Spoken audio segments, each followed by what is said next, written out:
Hello, I'm Dylan. And I'm Keon. This is Triple Play, that podcast with barely any talking, because this month we watched Star Wars, the Clone Wars animated TV show, but the original one, not the... Clone Wars, not the Clone Wars. Yeah. There's a difference. Yeah, the original one, with the very slightly different name that no one in their right mind would remember. But I remembered it.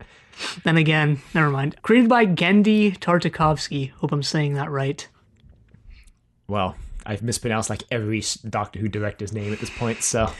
And it was... Its original airing period was November 7, 2003 through, I guess, March 25th of 2005. Yeah, so basically from episode 2 to episode 3, because this is the bridge between 2 and 3. Yeah. Well, the old bridge, now they just replaced it with a new bridge. They tore down the bridge. They burned that bridge and built a new bridge. A much stronger bridge. No, it's actually just a much less sturdy, but a lot longer. Maybe this bridge didn't bridge the entire gap. There was like a cliff face at the end. But it didn't need to bridge the entire gap. It had a But if you're driving across a bridge, I would prefer the bridge go all the way than just end. No, it didn't just end because it actually did bridge all the way to the other side. It just had a couple gaps that you need to jump over. See, I'm not okay with that in my bridges. I like my bridges to be sturdy and drivable. Then I guess you'll probably like the Clone Wars. If you can get past the horrendous animation style and the 3D CG. It's better than Rebels. Yeah, Rebels also kind of sucks. But anyway, this was co-produced, I guess, between Lucasfilm and Cartoon Network Studios as, like we mentioned, a bridge between episode 2 and 3 to detail some of the scenes in the Clone Wars. It's mostly just action, actually, which was nice. They got Genndy Tartakovsky, known for being a genius animator / animation director. This is the guy who created Dexter's Lab, Samurai Jack. I don't think he created Powerpuff Girls, but he worked on it. His influence, Wikipedia page. Yeah, if you watch Powerpuff Girls, his influence is obvious. Yeah, in the animation style. I watched an episode of the new Powerpuff Girls the other day. This is just a side note, and it sucked. Yeah, it's probably it's pretty standard for things like that. But anyway, I don't think we're going to. We didn't decide this before we started recording, but I don't think we're going to detail the plot of this. It's mostly just pretty thin. It's mostly just action scenes with pretty great animation, in my opinion. Well, I think we'll just talk about the overall framework of the plot. First off, I actually, when we planned this, I thought I hadn't watched this before at all, but when I was watching it, I realized I've actually watched the first half of it right up until about after Anakin defeats Asajj Ventress. Yeah, that's season 1, basically. So I've also seen season 1, but I haven't seen the rest of it. So, yeah, I didn't realize that until I was watching. I was like, why does this feel familiar? That's right, I've watched this already. Yeah, we watched all 3 seasons. It's basically movie length. Yeah, it's about 2 hours and 15 minutes, I want to say. And the way this was aired on Cartoon Network, it was like mini episodes, so like 3 to 5 minutes. But I'm pretty sure it was produced and created like with the idea in mind that it was going to be cut into like a full movie length type thing. Well, it cuts together pretty seamlessly. Yeah. So yeah, it has those classic Star Wars wipe transitions, so that was nice. Yeah, they really kept the feel of Star Wars. Okay, wait. The basic framework of the plot is it's the Clone Wars. Obi-Wan Kenobi and Anakin are like fighting in the Clone Wars. Anakin's a hothead like he usually is. Dooku's there. That's basically it. There's a bunch of, it focuses a lot on the Jedi who don't really get much screen time in the actual movies. Yeah, and Shaggy. Yeah. Shaggy. My favorite Jedi who runs out and immediately just gets stomped by Grievous. He's a Padawan. Literally stomped, by the way. He gets actually crushed. But since we're talking about characters, one of the things I really liked this, I'll just go ahead and say it, like, I liked this more than the prequel trilogy, and I liked the prequel trilogy. I liked this more than the prequel trilogy, and I didn't like the prequel trilogy. It's a pretty low bar. But while we're talking about characters, I thought this did actually a better job with most of the characters, especially the villains. Like in episode 2 and 3, Dooku is kind of lame. But in this, he's pretty cool. He's training Grievous. He becomes Asajj Ventress's sort of mentor, I guess. Grievous is really cool in this too. Much cooler than he is in episode 3. Much more threatening than he is in episode 3. Well, forgive me for saying, but Dooku's a pretty shit master because Asajj Ventress gets really dumpstered Yeah, she gets right owned. away. She's not a full Sith yet. Asajj is actually, I'm not sure why Palpatine didn't like want to onboard Asajj. She seems way more powerful than Dooku, honestly, with no like formal Sith training. She just shows up and is a match for Anakin. Like, when you think Well, about it. Asajj is also in the Clone Wars, I think in a completely different role, but I haven't watched the Clone Wars, so Maul is also in the Clone Wars. unfortunately. So, Had well, the good sense not to bring him back in this. I think Palpatine is afraid of the kind of, the old rule of two type thing where Yeah, the Padawan that's always true. kills their master for the Sith. And I think he doesn't want to bring on Asajj because that means there's three of them, which means one of them's going to die. And it's probably going to be him because since Dooku's directly training Asajj, Dooku would be like, hey, we could take out the Emperor and then we could, And you and me. He probably wants to keep weak apprentices, until he can get to Anakin. Yeah. Which is probably why Dooku is Kind of lame. But I also liked how it focused on a lot of the minor Jedi, too. It was pretty nice. I just like Shaggy. When you see Shaggy, you're like, is that Shaggy from Scooby-Doo? And yeah, kind of. He's designed to look exactly like Shaggy from Scooby-Doo. And his name is actually Shaggy. Yeah, it's SHA''A' space GI.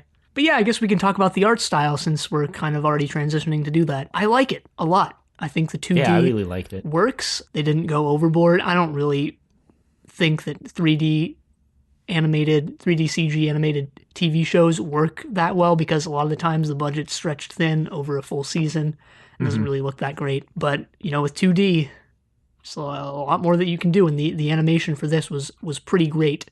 Actually, there's it's no secret that I'm an animation fan, and there's been a trend recently, I think, in American productions. Maybe not at the time that this came out, but in the past couple of years, where you basically just throw out all the principles of animation to make it easier on the animators. Although most stuff is actually outsourced to like Korea and Vietnam these days, but a lot of it's still animated by Americans. Yeah, a lot of American animated shows just kind of throw out a lot of the principles of animation and sort of just make it look terrible, even though it's easier on the animators. So, Well, but this doesn't.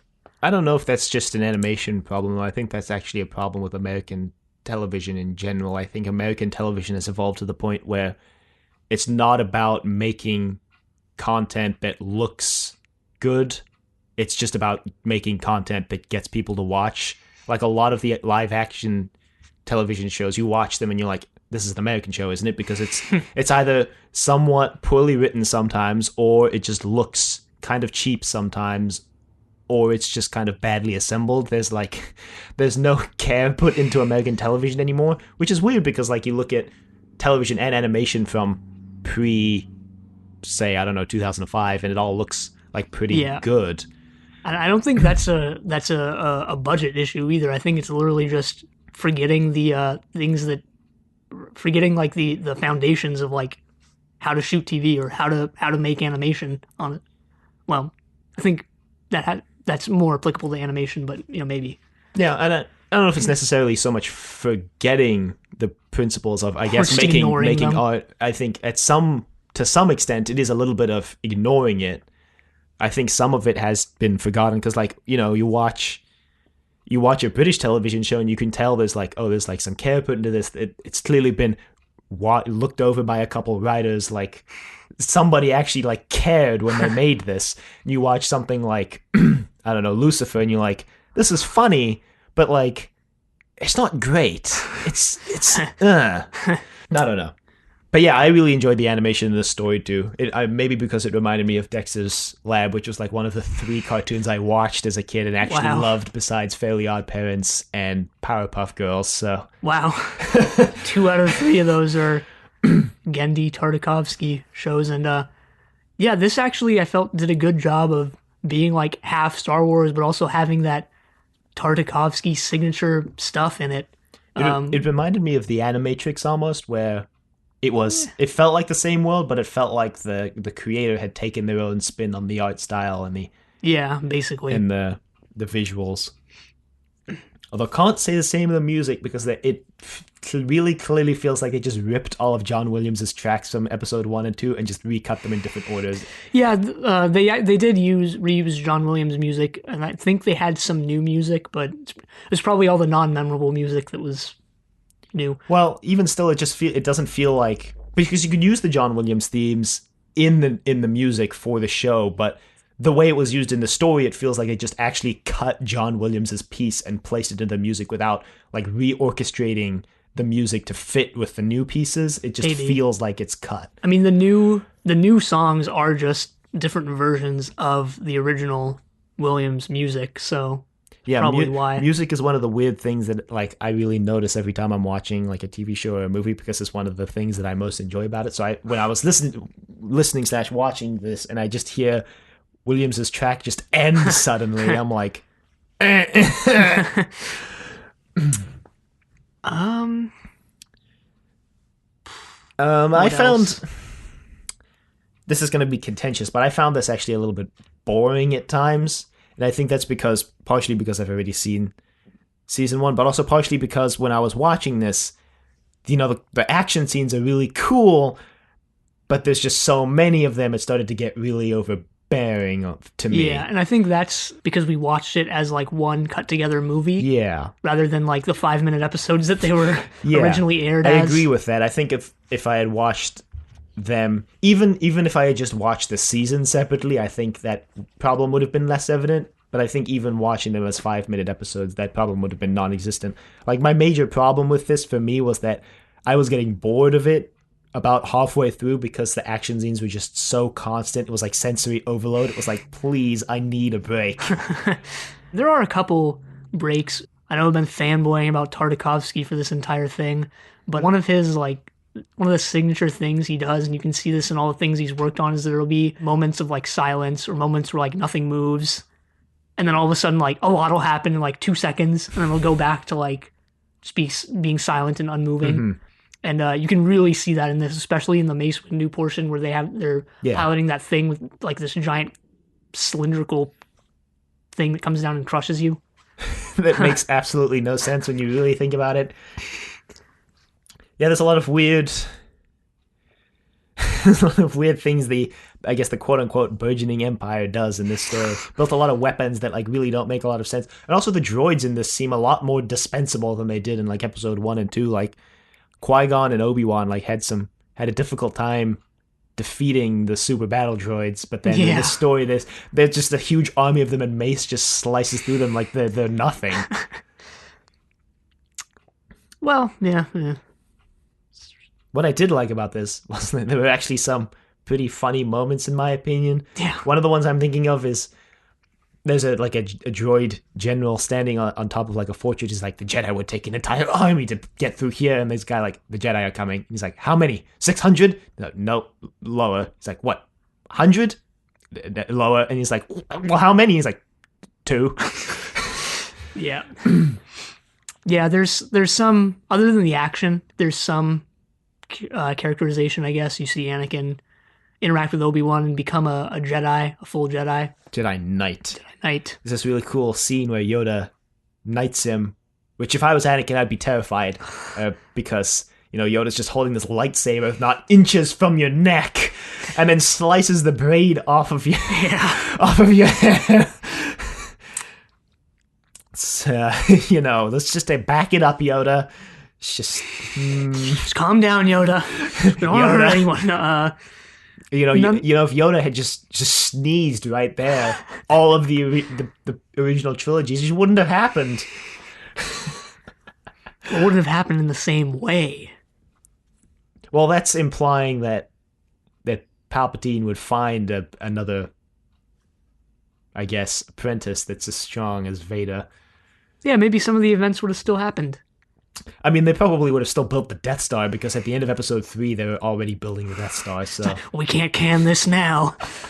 So, I think the only recurring actor from the movies in this was Anthony Daniels as C-3PO. I'm pretty sure nobody else was the same. But they all did a good job, I thought. They all did a good enough job where you could... If you closed your eyes and you really stopped thinking about it, you'd be like, yeah, those are those characters. But if you were actually paying attention, you were like, this sounds a little bit off. I mean, they don't sound like their movie counterparts Some of them don't sound like the movie counterparts at all. The worst one is Yoda, in my opinion. The first one was Padme, in my opinion. She didn't even try.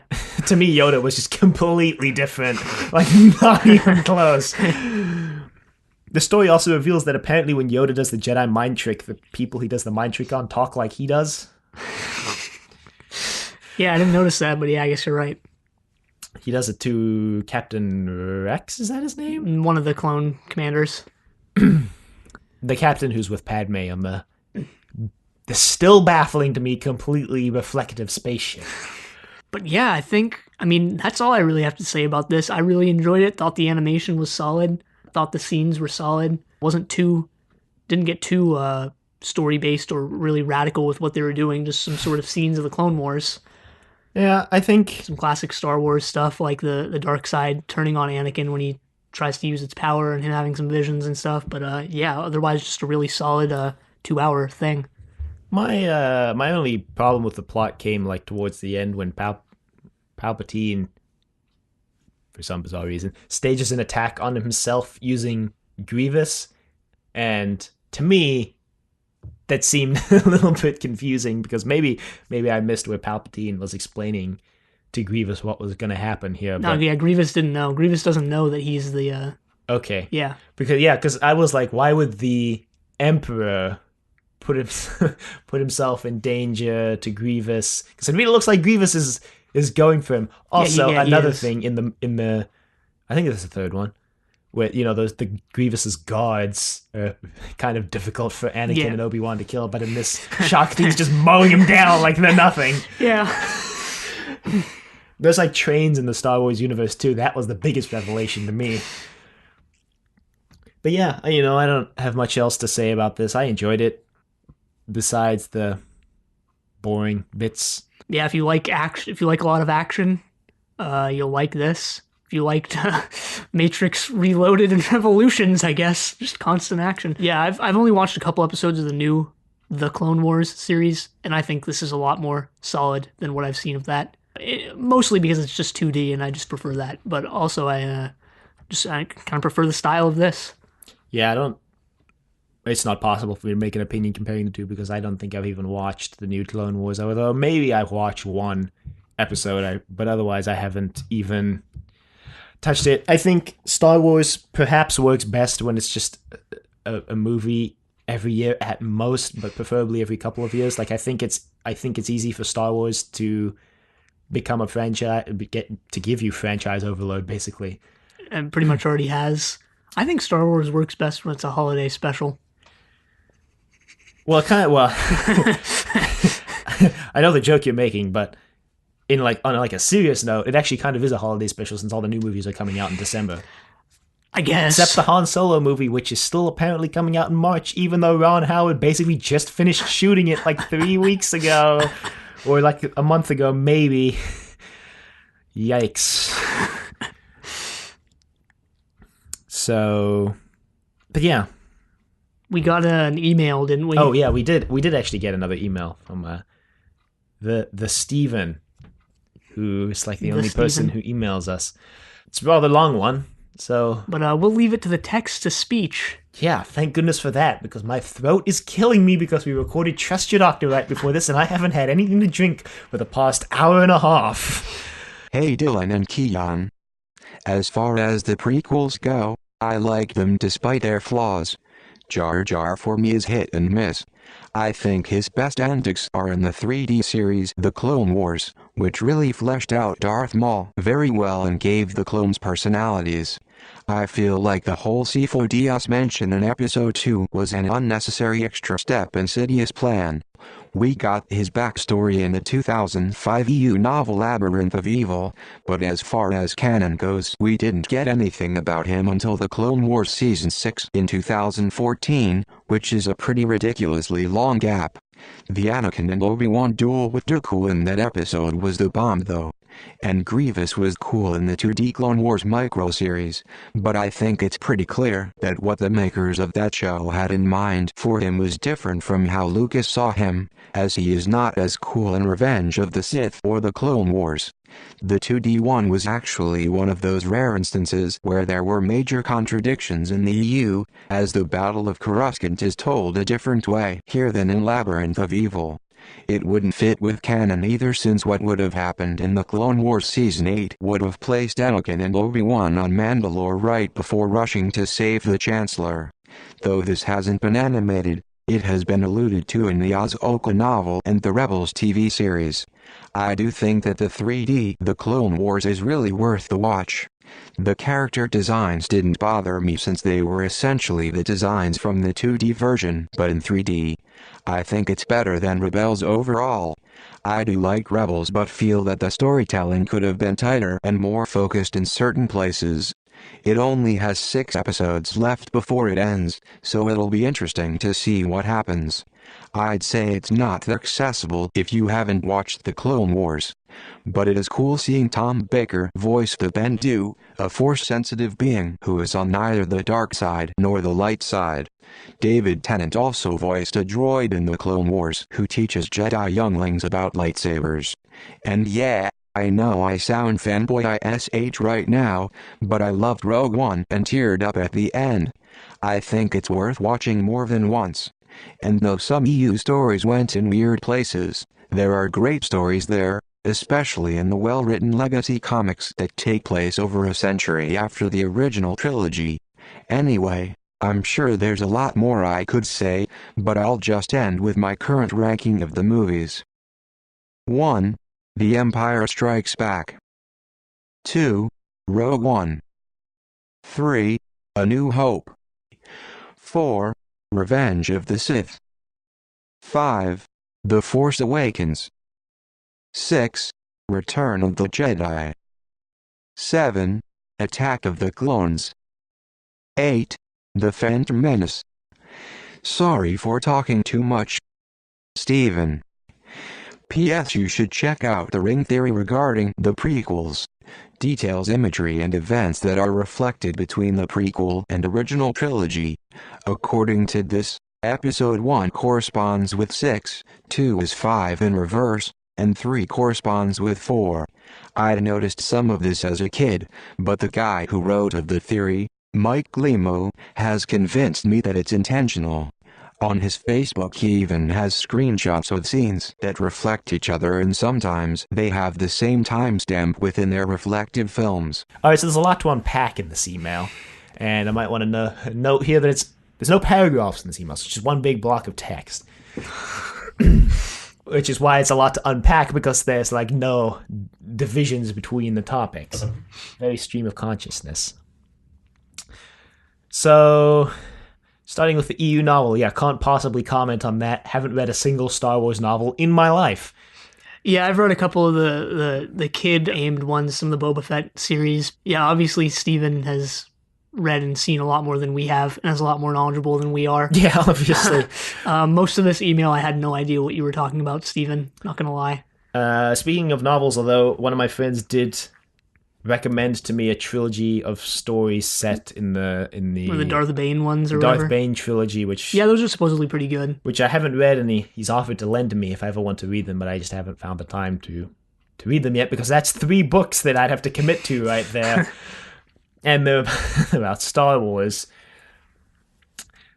Anakin and Obi-Wan duel with Dooku was pretty good, apparently. Yeah, I was hoping the duel in the movies would be better, because the duel with Dooku in Episode 3 was really underwhelming. It's probably one of the worst duels in the prequel trilogy, at least. Yeah, I agree about the point about Grievous, though, that the creators of Clone Wars had a really different character in mind than the people who worked on Episode 3, and I guess just Lucas. Mm-hmm. Yeah, because like we mentioned, he's actually pretty cool in this. Yeah. In the movies, he kind of shows up, runs away, shows up, and Obi-Wan just stabs him. And he's like, ah, my one weakness, being stabbed. I actually dislike the art style of Rebels way more than the Clone Wars. I know you mentioned Rebels in here. I really dislike the art style in Rebels. It's like pretty much garbage to me. I really dislike both of them, and you mentioned how Clone Wars is basically just, or you mentioned how the Clone Wars is basically just 3D Clone Wars, and yeah, I agree with that, and that's exactly why I dislike it. Because that art style just looks horrendous to me in 3D.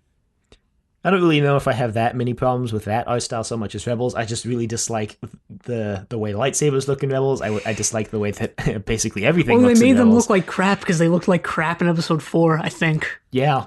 It's because they also based all the starship designs off of the original concept drawings for Episode 4, which, like, cool in concept, not cool in execution. Probably should have stayed on the drawing board, in my opinion. From what I've seen of maybe Rebels. there's a reason why they were only concepts. Maybe there's a reason why they didn't use them in the movie. Yeah, I actually really liked Rogue One, too. I'm never going to watch the Clone Wars or Rebels. I know that for a fact. I just can't get past the art style. I might watch them when they stop making movies. I'll, like, watch them on Netflix. But as it currently stands... when they stop making movies. Yeah, as it currently stands, it doesn't look like we're going to get out of those movies till maybe 2036. So, although I agree, I did really like Rogue One. Didn't tear up at the end, though, because it was exactly the ending that I was honestly expecting and hoping they would actually do for the entire movie. So I was just glad that they actually went through with it. I haven't watched it yet. It's only a matter of time, but I've been avoiding it as much as possible. Since I'm kind of over Star Wars at this point. Just watch it. I mean, I'm going to. I know I'm going to Episode eventually. 8 was apparently so well loved by Disney executives that they gave the director Rian Johnson the ability to create an entirely new trilogy, which I'm actually looking forward to it because it's going to be tackling like an entirely different part of the galaxy that's unrelated to anything the Skywalkers have done. So I think that could be pretty interesting. That could be interesting. So he's going to be making a trilogy of movies about, we don't really know what yet, except that it's not going to involve the Skywalker family. I mean, if plans follow through. Yeah, if everything comes through, because Disney's already like reshuffled their slate 4 times over. First there was no Obi-Wan movie, now there is, then now it's up in the air, then there was once there was a Boba Fett movie, and now that's gone, and who even knows anymore. And your ranking of movies, Empire Strikes Back, number 1? Yes. Yes. Rogue One, number 2, alright. I don't know. I'd put it below. I put it below A New Hope, I think. But yeah, mine would go Empire, 5, in number order, we go 5, 6, 4, Rogue One, 3, 1, really? 2, 6 basically. over 4. Yeah, interesting. I just preferred 6 to 4. It's really close for me, I just preferred 6 slightly more. Yeah, I guess the ending kind of makes up for some of the weak middle parts, but I don't know if I have a ranking. I definitely go 5, 4, probably 6. 3, 1, 2, I guess. Episode 2 at the bottom for sure for me. I don't know where I put 7. I'm not even gonna attempt to put in 7. in there, did I? I'm not even gonna attempt to put in 7 until the. I'm not even gonna attempt to put in 7 and 8 until the trilogy is over. That's honestly. fair. Yeah, Attack of the Clones at the bottom. I see you don't have it at the bottom, so you're just objectively wrong. Also, the postscript about the ring theory, I disagree with a lot of that. I think episode 1 corresponds with episode 4 more than it does in episode 6, in my opinion, and then 2 corresponds with 5, and 3 with 6. Yeah, it's an interesting theory. I haven't really, I think I've heard of this, but I haven't really looked too much into it. You mentioned whether it's intentional or not. I don't think intentionality matters at all in terms of fiction, stories, movies, whatever you want to call it, but that's just me. Well, I think it matters in this context only in the context of if these shots are identical, was that intentional? Because obviously George Lucas didn't direct episode 5 and 6, so the shots he came up with for the prequel trilogy was he copying all the other movies, or did he do them because there was some greater purpose behind it? Yeah, exactly. I don't think intentionality matters at all when it comes to things like this, but yeah, that's just me. Yeah, in my opinion, I think 3 mirrors 6, 4, 2 is 5, and 1 is 4. And I think that's what George Lucas might have been going for, but whatever. Like Keon said, apparently intentionality doesn't matter. But yeah, so that's thanks, thanks for emailing us again. Always a pleasure, even though we do apparently rag on how long your emails are. Don't mistake that for being unappreciative, because we actually do appreciate getting emails. Yeah. I think we just... But anyway, yes. If you'd like to email us, like Mr. Steven did here, hope I pronounced your last name right, because I've never pronounced it before somehow. Maybe we'll censor it if you don't want to get doxxed or something. I'll just add a big beep right there where your name is. If you'd like to email Not that us, anyone listens to this. Tier. True, the listenership for this is way lower than Trust Your Doctor. If Just you'd start like showing to this more on Trust Your Doctor. email us at thedoctor@decorativevegetable.com. Questions, comments, concerns, angry rants, love letters, your thoughts on Star Wars, because we're probably never going to touch it with a 10-foot pole until 2 years from now when the new trilogy is complete. So Or this even is later. your opportunity. This is probably your lost opportunity for a while. And you can find us on Apple Podcasts, Google Play, and YouTube, all at Triple Play. Leave a rating if you like the show. Tell your friends about the show, please. Check us on Facebook, Trust Your Doctor. Like us on Facebook. Also check us on Twitter at TYD Podcast. And follow us on Twitter. And next time, like we mentioned, we're, I guess, going to be watching the Insidious trilogy. But Whoopee. until then, the end.